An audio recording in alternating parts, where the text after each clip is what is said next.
వంట నేనే చేయాలి, గిన్నె నేనే తవ్వాలి, అన్ని పనులు నేనే చేయాలి. ఐడియా. అత్తయ్య కూర మాడిపోయింది. అలా ఎలా మాడిపోయింది కూర? అది నేను మీ అబ్బాయితో ఫోన్లో మాట్లాడుతుంటే కూర మాడిపోయింది అత్తయ్య. నువ్వు ఎప్పుడైనా సరిగ్గా పని చేసావేంటే? అత్తయ్య అత్తయ్య నేను చీర ఐరన్ చేసేటప్పుడు చీర కాలిపోయింది అత్తయ్య. అయినా నీకు ఇంకా చీరలు ఉన్నాయి కదే, వేరేది కట్టుకోవేడు. నా చీర కాదత్తయ్య, నీ చీరనే, నీకు ఇష్టమైన గ్రీన్ కలర్ చీర. నువ్వు ఎప్పుడైనా సరిగ్గా పని చేసావేంటే? సారీ అత్తయ్య.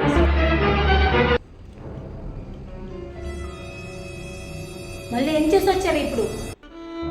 అది అత్తయ్య గిన్నెలు సర్దేటప్పుడు గాజు గ్లాస్ సెట్ పగిలిపోయింది అత్తయ్య. ఎప్పుడు చూసినా ఏదో ఒక పెంట పని చేస్తూనే ఉంటావు. నువ్వు అసలు పనే చేయదు, రేపటి నుంచి పని మనిషిని పెడతా.